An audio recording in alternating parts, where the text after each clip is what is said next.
नमस्कार. श्री ब्रह्मचैतन्य महाराज गोंदवलेकर प्रवचन. आज 9 जून. वासना नाश हाच मोक्ष. पुष्कळदा भक्ती म्हणजे काय किंवा परमार्थ कशाला म्हणतात हेच आपल्याला कळत नाही. ज्याला प्रपंच नीट करता येत नाही त्याला परमार्थ नाही करता येणार. प्रपंचाला कंटाळून भक्ती नाही येणार. कंटाळा प्रपंचाचा येण्यापेक्षा विषयांचा आला पाहिजे. मला सुख व्हावे हा प्रत्येक जीवाचा मुख्य हेतू असतो. मोक्ष म्हणजे निरतिशय सुखाचा अनुभव होय. जिवंतपणी मिळालेली आत्यंतिक सुखाची स्थिती अशी मोक्षाची व्याख्या करता येईल.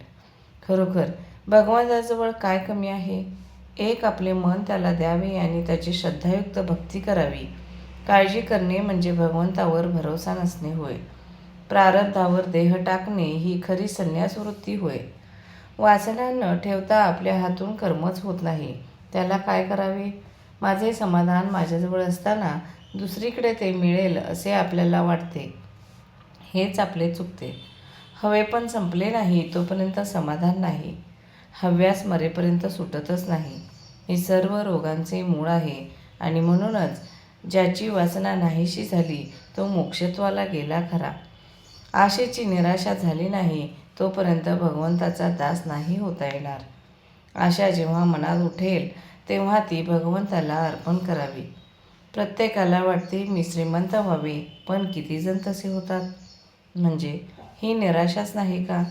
प्रपंच खरोखरीच नाटकासारखा आहे. नाटकामध्ये एखादा मनुष्य राजा झाला काय किंवा भिकारी झाला काय, प्रत्यक्ष जगामध्ये त्याला किंमत नाही. उलट भिकाऱ्याचे काम करणाऱ्याने जर ते उत्तम केले तर लोक त्याचे कौतुक करतात. तसे प्रपंचामध्ये कुणी श्रीमंत असला काय किंवा कुणी गरीब असला काय याला महत्त्व नसून त्याने भगवंताचे अनुसंधान किती ठेवले याला खरे महत्त्व आहे. आपण पैसा साठविला तर गैर नाही, पण त्याचा आधार न वाटावा. अनुसंधानाच्या आड त्याला येऊ देऊ नये. विषयावर जोपर्यंत तुमचे सुख अवलंबून आहे तोपर्यंत भक्तीचे खरे सुख मिळत नाही. एक भगवंतच मनापासून हवा असे वाटले म्हणजे तो प्राप्त होतो. मी करतो असे कधीच म्हणू नये.